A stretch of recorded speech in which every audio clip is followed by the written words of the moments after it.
Hello അസ്സാം വലൈക്കും. അപ്പോൾ നമ്മൾ എങ്ങനെ പോകണമെന്ന് വെച്ചാൽ നമ്മൾ കോയമ്പത്തൂർ പോകണം കേട്ടോ. മോട്ടിയുടെ എക്സാം ആണെന്ന്. എക്സാം തിങ്കളാഴ്ച തുടങ്ങിയതാണ്.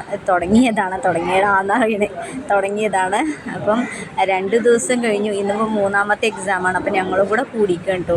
2 ദിവസം മനുവും പിന്നെ അനിയത്തിയും കുട്ടികളും മാത്രം പോയിരുന്നത്. ഇന്ന് ഞാൻ റിനുമോളും ആഷിമോനൊക്കെ ഉണ്ട്. ആഷിമോനെ വണ്ടി ഓടിക്കണത് കേട്ടോ. ആ ഒരു 1.5 കയ്യും വെച്ചിട്ട് ഒരു വണ്ടി ഓടിക്കാം. മനു ഗിയർ മാറ്റിയാൽ മതി പറഞ്ഞു. മോൾക്കാണെങ്കിൽ ഭയങ്കര ടെൻഷനിലാണ്. കാരണം കോയമ്പത്തൂരിൽ നിന്നും പോകണം തിരുച്ചി, അവിടെയാണ് എക്സാം. അങ്ങനെ ഞങ്ങൾ അവിടെ എത്തി. കോളേജിൻ്റെ തൊട്ട് പുറകിൽ മീൻസ് റോഡ് സൈഡിൽ ഈ റായൽ എന്ന് പറയുന്ന ഒരു ഹോട്ടലുണ്ട് കേട്ടോ. നല്ല വൈബാണ് കേട്ടോ ഇവിടെ. ചെറിയ കുട്ടികളുണ്ടെങ്കിൽ ഒരു കളിക്കാനുള്ള സംഭവങ്ങളൊക്കെ ഉണ്ട്. അങ്ങനെ ടോയ്ലറ്റിൽ പോകേണ്ടവരൊക്കെ ടോയ്ലറ്റിൽ പോയി. ഷിനു മീനുമൊക്കെ സത്യം പറഞ്ഞാൽ അവരൊരു ടൂറ് വന്നതുപോലെ കേട്ടോ. ഭയങ്കരമായിട്ട് ഇവർ എൻജോയ് ചെയ്തിട്ടുണ്ട്. ഇത് 5 ദിവസമാണ് എക്സാം. പിന്നെ ഇത് റിനുമോൾ ആകെ ടയേർഡായിട്ടിരിക്കുന്നുണ്ട് ഇവിടെ. അതുണ്ട് മീനുവിൻ്റെ കണ്ടല്ലോ. ഇതൊക്കെയാണ് ഇവരുടെ കളി.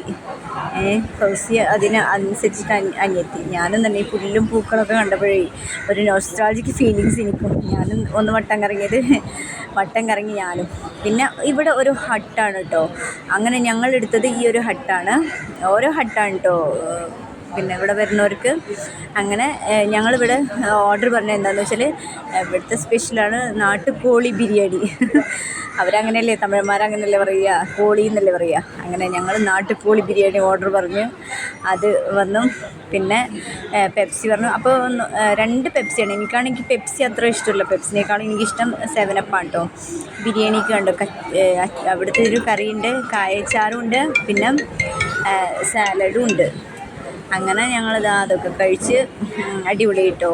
പിന്നെ ഒരു 7up ഒരു പെപ്സി മാറ്റി 7up ആക്കി. അങ്ങനെ ഓരോരുത്തർ ഫുഡൊക്കെ കഴിച്ച് കഴിഞ്ഞ് കയ്യൊക്കെ കഴുകണം, പുറത്തേക്ക് ഇറങ്ങണം. പോയിട്ട് ഭയങ്കര ടെൻഷനില്ല. അതിൻ്റെ കുറച്ച് 2 അടി അപ്പുറത്താണ് കോളേജ് കേട്ടോ. അങ്ങനെ ബില്ലൊക്കെ പേ ചെയ്ത് പിന്നെ ഇതാ കോളേജിലെത്തിട്ടോ.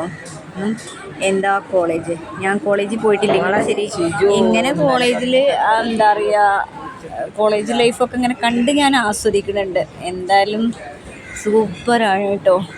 അങ്ങനെ കണ്ടോ ഇവിടെ ഈ ഒരു നോട്ടീസ് ബോർഡുണ്ട്. ആ നോട്ടീസ് ബോർഡിൽ നോക്കണം അന്നത്തെ എക്സാം ഏത് ബ്ലോക്കാണെന്ന്. അപ്പോൾ മോൾട്ടി എഴുതിയ ബ്ലോക്കിൽ തന്നെയാണ് അന്നും മോൾട്ടിക്ക് എക്സാം. A1 block A1.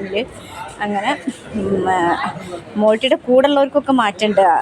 ഇത് മോൾട്ടിയുടെ കൂടെ ഒരു കുട്ടിക്ക് കിട്ടിയ കുട്ടിയാണ് കേട്ടോ. തിരുവനന്തപുരത്ത് നിന്നുള്ള കുട്ടിയാണത്.